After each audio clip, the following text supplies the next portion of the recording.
Hi guys, and welcome back to my channel, or if you're new here, welcome. My name is Heather, and on this channel we like to walk a very fine line between a shopping addicted makeup monster and a responsible adult with a makeup hobby. Now, I really enjoy eyeshadow singles, duochromes, multichromes, blush, highlight, lip gloss, basically everything except pressed glitter. And today I'm going to be walking you through my picks for kind of a beginner's makeup collection or a beginner's makeup set that you can do a full face of makeup with. So if that sounds like something you're interested in, stick with me. We're getting into it right now. Now, this particular look is actually the demo using these products, and that's going to be coming in a different video, so definitely make sure you stay subscribed so that you can see that video come out.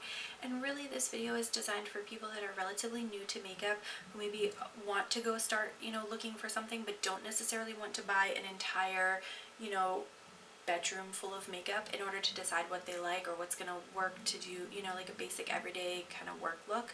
So this is kind of my picks for that. This stuff is pretty much all drugstore. I have one kind of mid-range thing here, no high-end stuff, and all of this stuff is pretty easily accessible, at least here in the US, which is where I live. If you do not live in the US, definitely leave some international recommendations in the comments down below. But with that being said, step number one would be primer. Now, normally I would use a primer, out of my collection, but when you're just starting out with makeup, you're going to be investing in several different products at once, so I don't think you need to invest in a primer right away. I would just use a good sunscreen and a moisturizer. If you tend to be on the oily side, you could look for a primer that is mattifying. I am not oily, so I am not the person to give you those recommendations, but for me, I would say a nice moisturizer is all you need. As far as foundation, I would start with a tinted moisturizer. Tinted moisturizer is going to be not as jarring to look at, different from your own skin tone, and it's also going to allow some of your natural skin color and imperfections to come through. I think that's okay. Some people get really bothered by being able to see their own freckles and things like that. I don't. And so the one that I used for this particular look is the Urban Decay Hydro Maniac. This is the only high-end product that I have. As far as tinted moisturizers from the drugstore, I'm trying to think of who else has a really nice one. Most of the ones that I've tried are mid-range. I know LA Girl just came out with a tinted foundation, which I have, but the shade is very off for me, so I can't use that one right now in a demo, but any tinted moisturizer I think would be your best bet. If you have a foundation already that is maybe too intense, you could also mix that with your moisturizer and then apply it. That way it kind of shears things out. So two different options that you have there.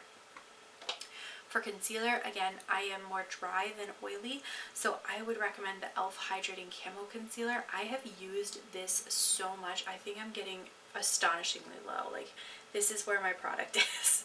But this is a really, really nice concealer. It doesn't crease. I think it looks really nice throughout the day, and at the end of the day, I don't think that my under eyes look very cakey or dry or irritated, anything like that. So I really like this one. If you are more of an oily skin person, they do have a mattifying version of this, which is the original. So it's the Camo Concealer, not the hydrating. If you're dry, go with the hydrating. If not, you can go with the original. Now that we got that out of the way, let's go on to the rest of the face products. So for me, a bronzer that I really like from the drugstore is the Flower Beauty Heatwave bronzer, and you can see how beat up mine is. You can barely see through the container because there's so much powder into it, but this bronzer does really nice. It's a baked bronzer, so it's very gentle, easy to blend, and this has two different shades. It's like a warmer shade and a cooler shade. This is the cooler one, but you definitely want to look for something that's kind of close to your skin tone, maybe a step or two down. If you're of a deeper skin tone, the other thing you could look for is the Juvia's Place Bronzer Duos. So obviously I'm not of a deeper skin tone, but they do make, I think, 5 different shades of these, and they have a more warm tone and a cooler toned bronzer within these little duos, and they go very deep. So if you're a deeper skin tone, you're having trouble finding something drugstore, this is available at Ulta, and it's pretty reasonably priced. As far as blush, one of the blushes that I really like and that's really affordable is the Essence V Blush. There are several different shades of this. This is the befitting shade, but it's just this really nice soft blush. There is a good amount of kick up though, so you want to just be a little bit gentle. But I think it has a nice finish. It's a matte blush, so it's not going to add a lot of sparkle to your face because we got sparkle coming. But it's a matte blush, and I think it has good longevity throughout the day, so I would recommend that one for sure. As far as highlighters, I pulled two different options. The first is the Essence Pure Nude Highlighter, and the reason that I pulled this one is because not everybody wants that like super blinding cheek like I have on right now, right? And so some people want something that's a little bit more subtle, something that's going to catch light but not necessarily make it like, you know, a landing strip on the side of your face. For that type of person, I would recommend this Pure Nude Highlighter. Ooh. If you can see this top kind of area where there's a little bit extra light coming through right here, that's what that looks like swatched out. And then if you want something that's more that like blinding to the gods landing strip on your face kind of highlighter like this, then I would consider picking up something like the Catrice More Than a Glow highlighter. This is the shade Supreme Rose Beam. But this is really, really nice at reflecting light. And you can even see, I mean, I don't even have to open these back up, but you can even see like how much light is reflecting off this compared to this one. Like you just don't have the same level, so that can kind of help you gauge when you can see through the packaging how intense the highlighter is going to be, so that you can make an informed choice about how much glow you want on your face. Now, if you are somebody that kind of wants to set everything down, especially more like oily skin types, you can use something like this, a NYX High Glass finishing powder. Do be careful though, there is a high glass highlighter, and you do not want to highlight your whole face with that. But this finishing powder is really nice. It kind of just evens everything out, so if you get a little too heavy-handed with your bronzer or your blush, you can kind of correct it by using some of this powder over top. So I really, really like that one and would recommend it for a beginner makeup user. Now, as far as eyeshadow, eyeshadow is probably one of my favorite parts of makeup in general, and so for me, I'm always like, oh, you need this, you need this, you need this, and I could come up with like 500 things that you need. If I was going to break it down really, you know, to the bare minimum essentials, you need an eye primer. This is the Milani eyeshadow primer. It's available at Ulta, Walmart, pretty much everywhere where Milani is sold, Walgreens, things like that. It's, I think, about $8 or $9. It's really nice. You just put like a small little dot on the tip of your finger and then just blend it over the top of your entire lid space. It's going to help your eyeshadow adhere, last longer, and look a little bit better throughout the day, especially if you're somebody who has like veins in their eyelid that they don't like to show through their makeup. You could consider finding a primer that has a little bit more of a base to it. One I know you can pick up at Ulta would be the Juvia's Place. Now this is the lightest one, but they do have a couple different shades if you're not as ghostly as I am. But there are plenty of other brands that also sell similar products, but that would help to kind of cover up some of that veininess. And then what I would recommend for a starter palette would be something that is relatively neutral and something that's not too big. So you can always find palettes that are like 30, 40, 50 shades, whatever. You are going to be paralyzed by choice with things like that. There's just too many shades for you to decide what to do next. So I tend to recommend something that's anywhere from, you know, 4 to maybe 18 shades at the most. One of the series that I really like is the ColourPop palettes. They have these 9-pan palettes, again at Ulta, and you're gonna see they have both mattes and shimmers. They have lighter shades, medium shades, deeper shades. If you can find something that has that pattern to it, that will be sufficient for you to start working with. And like I said, I would pick something that's relatively neutral. If you want to lean towards color, I would consider pinks or like mauve purples to begin with, because if you jump straight into, you know, from not wearing any makeup at all to like neons or, you know, electric green, things like that, those are going to look really jarring on you, and you're probably not going to feel very comfortable with that. Again, not saying you can't do it. I personally love wearing colors like that, but I didn't start with colors like that because I knew it was going to be too intense for me and I wasn't going to feel comfortable blending everything and making it look right. So what I tend to recommend to start with is something that's very neutral. So By the Rose is kind of a pink toned neutral 9-pan. They also have like more cool toned and warm toned 9-pans. This is That's Taupe, which is their cool toned 9-pan palette. You could also even pick up something, although I'm not a huge fan of Morphe's product, but you could also pick up something like this, where again you have lights, mediums, deep, mattes, and you've got shimmers.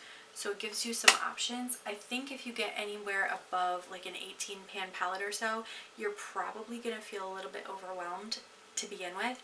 I would not start with something bigger than that in the beginning.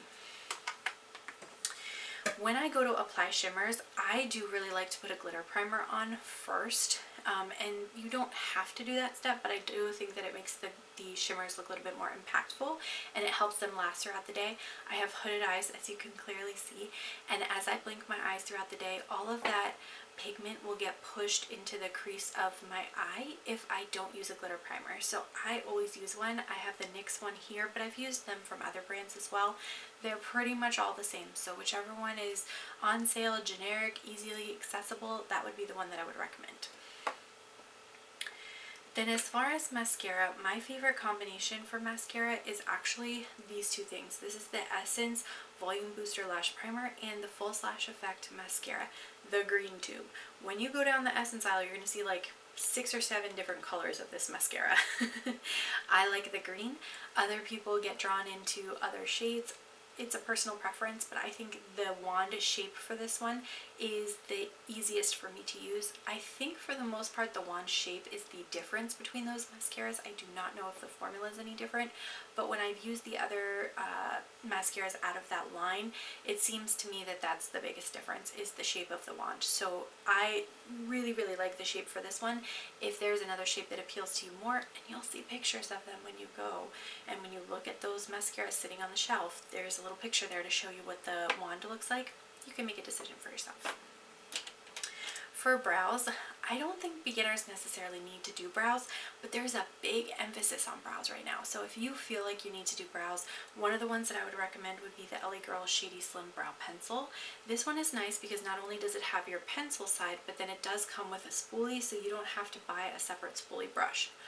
Most of the brush kits you buy are going to have a spoolie brush in it, so never fear if that's not what you end up picking up. But I do think this is a really good pencil to start with. The other option,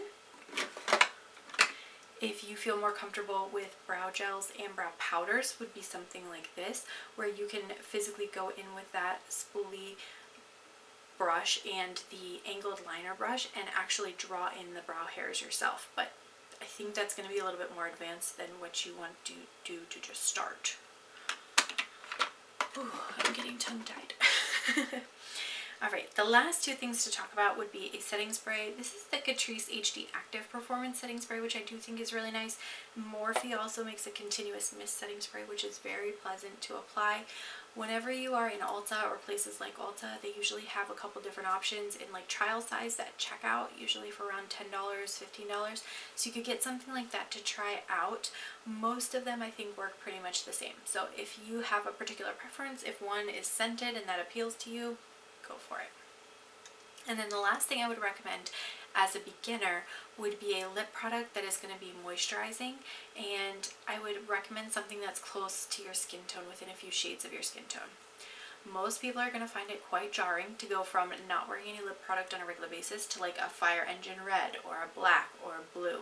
Yes, they make blue. So what I recommend, or what I really like, is the Catrice Powerful. This is a lip balm that has some skincare ingredients that are supposed to help like heal and nourish your lips. So I kind of like that this is like a gloss balm hybrid.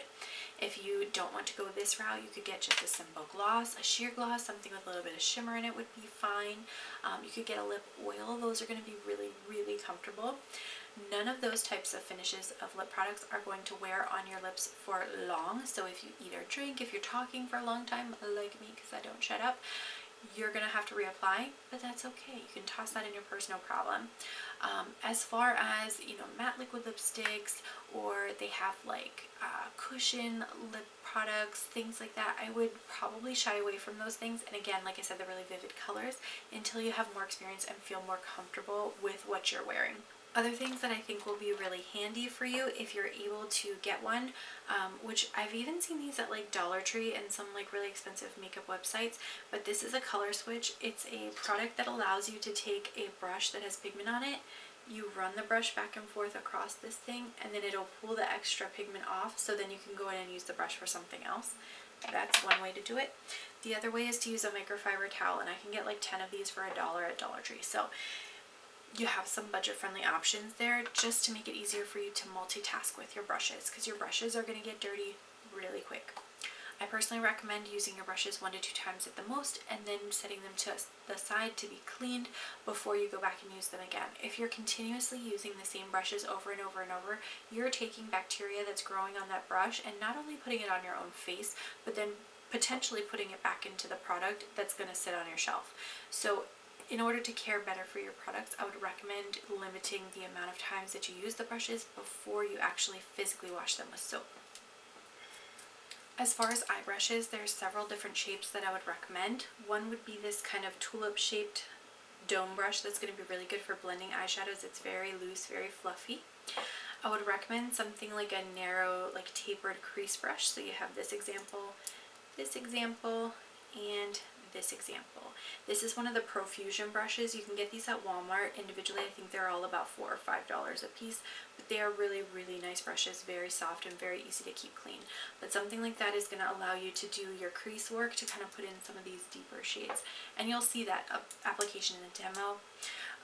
A pencil brush or something similar to it, like this red handled one here, a flat packer brush, which is going to look pinched on one side and kind of wide on the other side.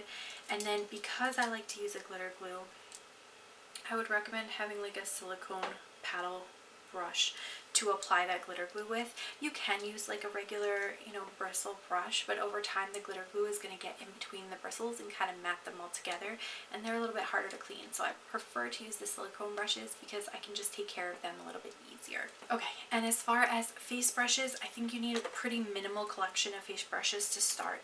You definitely need something that's going to be very densely packed to work as a foundation brush. I tend to like something that's all pretty much the same height of the bristles and very densely packed, so I can apply that liquid foundation without losing too much into the bristles.